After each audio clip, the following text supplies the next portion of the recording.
Please welcome Vivian Smotherman. I also got this super cool hat. Tell me y'all don't love the hat. All right.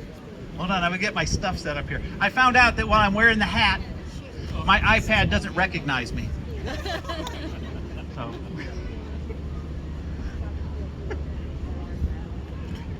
Okay.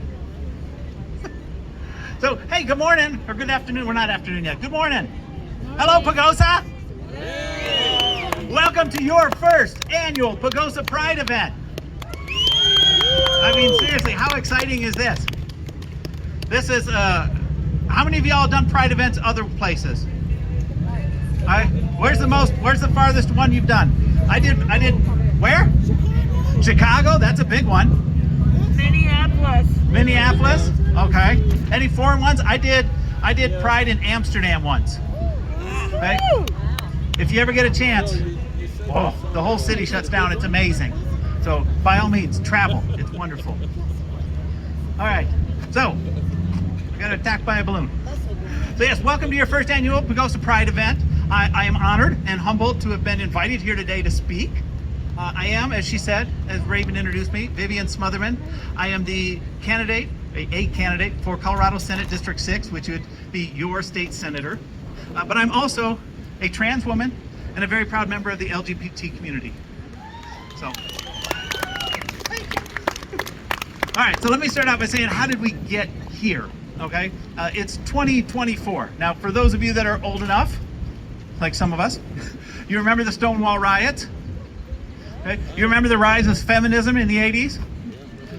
AIDS crisis? Don't ask, don't tell. Okay. And then just in 2015, we had Oberfell versus Hodges. If anybody can pronounce that cleanly, teach me. Okay. That one gave us the right to marry. Okay. As a community, we've been through a lot. We've marched, we've protested, and we've definitely suffered. Okay. It's a shame, really, when all we ever asked for as a community is the right to live our lives honestly and openly. Okay? The right to be who we are and love who we love. These don't seem like big asks to me.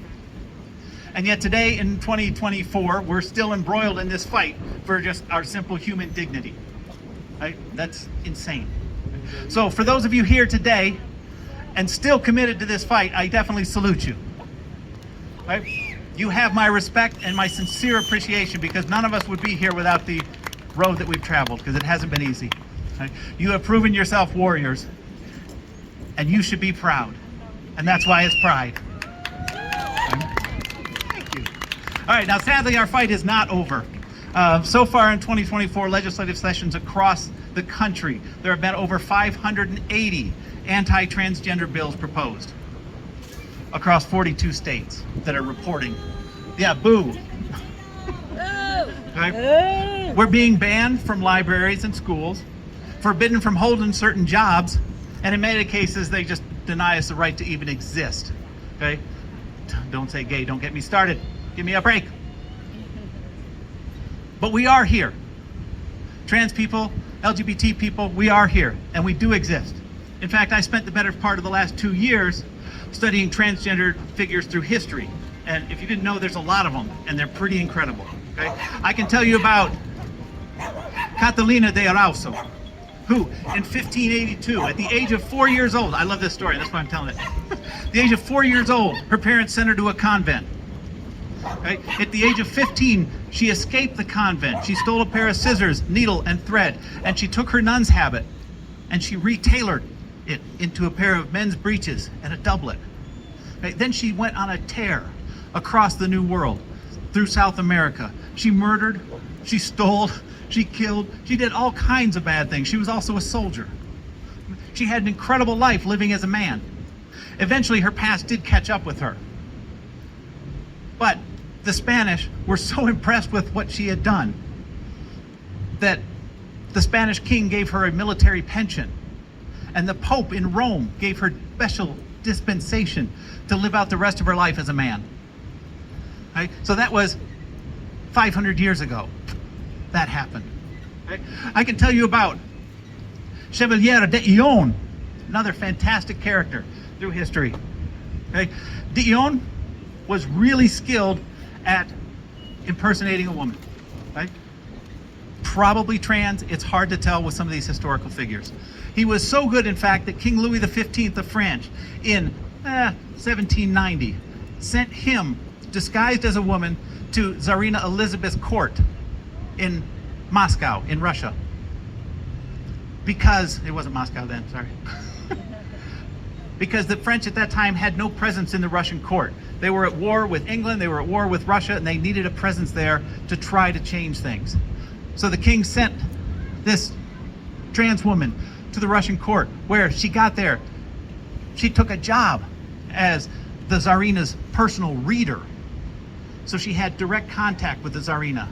Long story short, she convinced Russia to break ties with the English, to renew ties with the French, and eventually this woman led to the end of the 7 Years' War. That's another trans woman that's doing these things. Fantastic story. There are so many of us out there. We're all over the history books. You just have to dig to find them. Because we are real. Believe it or not, we are all real, all of us. We've been around throughout history and we're not going anywhere. So, my question is always, what makes people so upset with LGBT people, trans people in particular lately? Okay, I have a theory. Okay, I think it's because we're not afraid. Okay? We're not afraid to walk out our front doors and proudly embrace our identity. We're not afraid to come together in solidarity and demand respect that we're entitled to. We're not afraid because we've learned that living a lie, living a life in the shadows, is no life at all. All right? We deserve better and we demand better. Okay? Now, if you couldn't, okay, in case you hadn't noticed, I'm a storyteller. I love telling stories. So I'm excited to share a few of my stories with you today, since it's Pride and that's what I was asked to do. Okay? But first and foremost, let me just, I do want to say this. I'm a trans woman. I'm a very proud trans woman. This is not something I would wish on anybody because it's an incredibly hard road. It's a very hard life. It is often lonely. It is often sad. It is often painful. So my experience has been incredibly blessed and good. I will support anybody that's trans. Just, I want to start with that. So like many trans women, I knew by the time I was 3 years old that I was trans. My parents knew it as well, but being the 1970s, I was sternly, if not lovingly, taught that I was the problem. Okay? Growing up as a young trans person in the 1970s and 80s was no picnic. Okay? But I learned how to hide, and I learned how to hate myself. Okay? A lesson that took me over 40 years to unlearn. Okay? But we got there. Okay? Lessons I could not have escaped without the support and the strength of this community here. Okay? This Pride community that we've built up over the last 40, 50 years. Okay? That's how I made it through. Right? When I was 40 years old, I'm not anymore, I rode a camel around the pyramids in Egypt. Okay? I faced pirates off the coast of Somalia, and I rode my motorcycle across Sturgis in South Dakota. I had a heck of a year, my 40th birthday. Right? I had everything a man could want. The problem was, yeah, in case you hadn't guessed it, I wasn't a man. So I had problems. So I'll never forget the day that I was driving from our small farm in Central Texas. We were going into Austin, Texas. My wife was next to me in the car, and I turned to her as we approached a stoplight, and I said, "I want boobs." Okay, there was a moment of silence. I looked at her innocently. She said, "No." But I wasn't about to give in. So I made my case, and eventually she conceded with a very promising, "I'll think about it." Now, which meant that I couldn't stop thinking about it. Right? And before long, I realized that it wasn't boobs that I wanted, it was freedom. Right? The freedom to be who I was inside, the freedom to be who that person was that I'd always known. Right? Long story short, I reached the point many trans people will reach if they haven't already, that point where you simply cannot go on living the lie that you had been in. Thankfully, I had a wife and a family that supported me. I was really blessed. incredibly lucky in that respect. I was not chased out. I was not hated. So from there, I did what I recommend every young trans person do, and that was I had my head examined. Right? I found a great therapist. I found the best medical professionals I could find, okay? Because this is such an important decision for trans people. If you're going to do it, you have to do it right. Don't take shortcuts. I'll put this out. Don't use black market drugs. Do it right. You deserve it. This is the rest of your life you're talking about. Take care of yourself. All right? And I'll tell you right now, once you start it, it's one hell of a journey. The single best advice I received when I decided to transition came from my therapist, who told me to not get stuck in the transition. Okay? Getting stuck in the transition means that when you decide to transition, for that brief period in your life, when you assert yourself and you take charge of your own reality, you're a hero. Right? You have so many people patting you on the back, congratulating your bravery, pumping you up, that it's hard to remember what a polarizing human being that you really are. Okay? It's empowering, to say the least, but eventually that praise disappears, that open support dwindles, and people just start to see you as the person you became. Right? You have to just wake up every day and be that person you've become. You're no longer in transition, you've done. Right? That's where I reached. Right? It's not an easy point, but it's essential. You have to get past the transition and just live your life, because that's what you were fighting for all this time. Now, for me, I started my transition while working in what is arguably the most testosterone-filled, bigoted, male-dominated industry on earth. Okay? I was an offshore oil field worker in the Gulf of Mexico. Okay? Let that sink in for a minute. Not an industry or an area of the country that is known for touchy-feely vibes of inclusion. Still, I had my wife's support. I'd made up my mind. There was no turning back. I had to do it. Okay? So the first thing I did was call my boss. Now, him and I at the time had been both entertaining an offer for a new company. They had come to us and they said, we want you to change companies. We're going to pay you a lot more money. Will you do it? So I owed him this phone call. I called him, explained to him my situation. I said, this is what I'm going to be doing. If you're not comfortable with this, tell me now, and I will let you go to the company, the new company, and I'll stay at the old one. If you're comfortable, we'll both go. Whatever you choose, I'm giving you that choice. He was so gracious and understanding. Okay, very Southern Louisiana. He said he believed it was important for every person to be who they had to be. He was not judging me. I was astounded. And we both agreed that the competing offer, the new offer, was too good to refuse. So we decided to stay together and switch companies. It was a humbling experience, an incredibly humbling experience.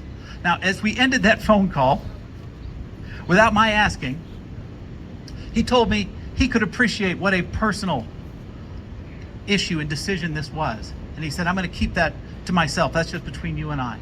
And I thought, I didn't ask him for that. I said, but thank you. That's really, again, I was humbled. It was very touching.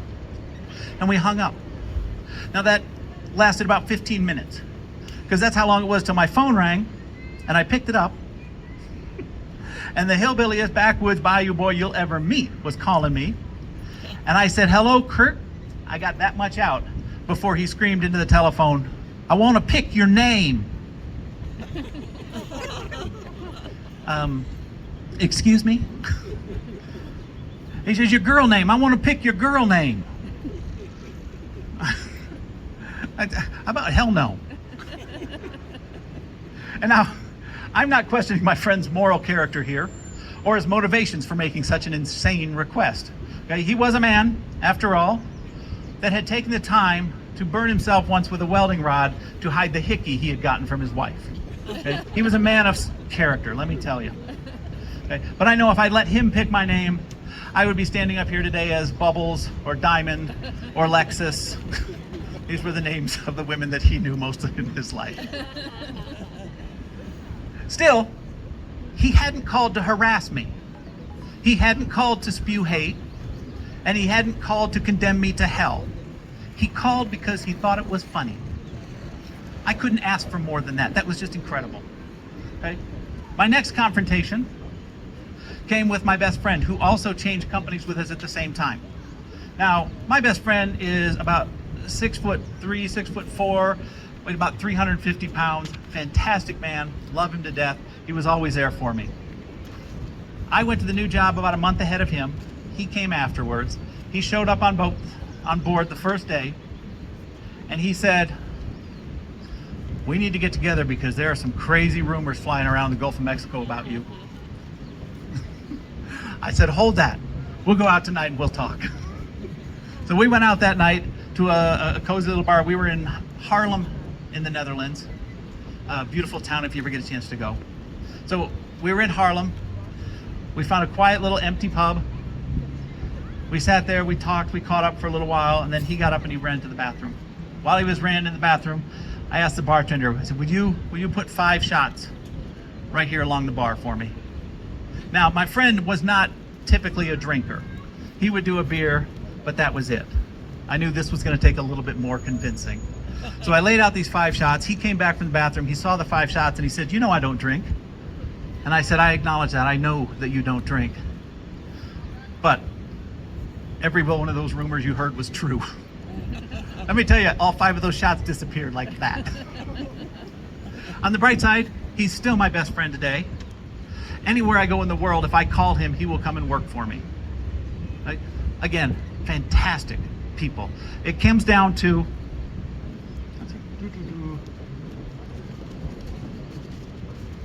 they know me as a person. Whether I'm trans or not doesn't matter because they've known me as a person. That's what's important. Okay, that's always what's important. Okay. Oddly enough, today I am somewhat of a legend in the offshore oil and gas industry. In fact, just a few years ago, I was working in Brazil when I overheard 2 of my mechanics telling stories about the trans mechanic. They had no idea that it was their boss. Well, it can be fun. You can have a lot of fun. So essentially, that's my coming out story. It's probably the worst place you could do it, but it turned out fantastic. So I tell people all the time, just have the courage, have the faith in yourself. You can do amazing things. Okay? I was terrified. I was ashamed of who I was. But you reach that point when looking in the mirror each day at the wrong face and the wrong body, and it's just too painful and you have to make changes. Right? So I risked everything to find myself, and in the end it turned out really well. Okay? I changed companies, I got a big fat raise, and I eventually convinced my new Romanian crew that I was worth working for. Now, let's change gears for a moment and tell some fun stories. Let's talk about transitioning. Because everywhere I go, when people find out you're trans women, you can see in their eyes, they're filled with questions. They have thousands of questions that they want to ask you, and they're terrified. So I'm just going to tell you a few quick stories, and if you see me anywhere and you just want to come up and ask me a question, don't hesitate. I don't mind answering questions. Okay, so if you decide to transition, many of you may know this, what is the first step medically that they usually ask you to do?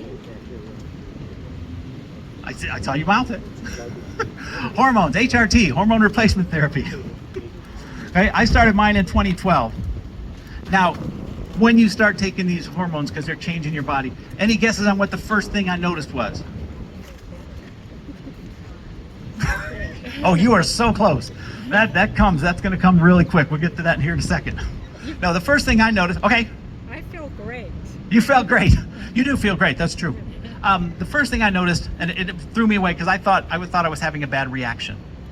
So I ran to my wife and I said, something's wrong. My hands, they feel funny. My hands feel really funny. I don't know what's going on. She took me by the hand and she stroked my palm and she looked me in the eyes. She said, they're soft. All my calluses were disappearing. My skin literally had changed. That was the first thing I noticed. So I suppose for everybody it could be different. That was mine. Obviously we talked about this, a lot of people talk about this. The next thing I noticed was my strength was gone. Believe it or not, as an offshore oil field worker, you tend to be a little bit strong. That disappeared overnight. I was dropping things left and right. I learned how to ask other people, pick that up for me. I was the boss, I could do that. All right. So, what changed next? was my brain. As you said, suddenly I had a lot more emotions than hungry, angry, or horny. There were so many more. And it takes forever to parse through and figure out what these are and how do you deal with them. Right? And I'll never forget, she just mentioned it here, the first time I anger cried. Okay? Ladies, you understand this. Men, you won't. I guarantee you, I didn't understand it. I don't even remember what I was mad about. I was mad. I was off the charts mad. And all that kept happening was tears running out of my eyes. And I wanted to yell and I wanted to scream, but nothing would stop the tears. So again, I had to go to my wife, who was my counselor through all this, and say, what's going on? And she's like, just get used to it. This is how it happens. The next thing I noticed about my brain changing was I was driving and I was so engrossed in a conversation with my wife and my daughter that I blew through a stop sign. The minute I did that, the conversation in the car ended. I looked at my wife. I looked in the mirror. My daughter was behind me. They were both slack-jawed staring at me. I said, what's wrong? They said, you've never done that before. I said, what? They said, the stop sign. The stop sign where we've lived for 15 years, that you've driven by every day for 15 years, you didn't even see it. Oh, they were right. So, shortly after I discovered that change, I discovered another thrilling life change that happens rather unexpectedly. And that is when I went to change my paperwork, which is something all trans people do. You're getting all your paperwork, all your documents, and everything. One of the last ones we did was call the auto insurance company. I called my auto insurance company and I said, hey, I need to change my name. I emailed them all the documents. I had the lady on the phone. She was incredibly nice, incredibly supportive, and she told yeah. I thought we were almost done, and then I heard a sigh, and she said, I'm sorry. And I thought this was a shoe dropping. Everything was going too easy. I said, what's the problem? She said, well, when I changed the M to an F, your insurance rates just went up. So that button, that moment when she hit M to F, I was suddenly a less reliable driver. Of course, my brain went back to the stop sign, and I found it very hard to argue with that point. So, but she was, again, very apologetic, incredibly nice. Everything went great. But yeah. So those are some of my stories about my transition and how I got to be where I am today. And I've enjoyed sharing them with you. Let's see. Again, this is not a road I recommend for anybody, but if you must, then you have to, and I will support you always. Okay? Which brings me back to where I started with this conversation. Okay? This is pride. Okay? It's pride because when the whole world stands against us, we looked in the mirror and we found ourselves. Okay? We stopped pretending, we stopped lying to ourselves, and we stopped praying that it was all a mistake, hoping that we'd wake up tomorrow and be normal. Okay? It's pride because we've all faced that moment when we realized that this is who we are, and it's good. It's good to be who you are. Thank you. We are strong. We're independent. Look at that. We're intelligent. We're accomplished. We laugh. We love. We cry. We are who we are. And we have all learned to be proud of that person. Okay? That's why we're here today. Okay? Many go their entire lives without learning who they are. So that is definitely something to be proud of. But pride isn't just about the individuals. Pride is about our community coming together. Under this brilliant Colorado sun, not a cloud in the sky, how much better could we get? We're a community and we're celebrating. Okay, and it just warms my heart. Pride is where we acknowledge our struggles, we raise a glass to our triumphs, and we remember those that we've lost along the way. Right? Pride is when our community comes together and renews its commitment to making this world a more welcoming and safe space for everybody. Right? Because pride is for everyone. I want to say it again, pride is for everyone. So, I want to thank everyone here today for showing up, for showing your colors, and for standing shoulder to shoulder with me as I continue this fight. Okay? Because we are proud, and this is what pride looks like.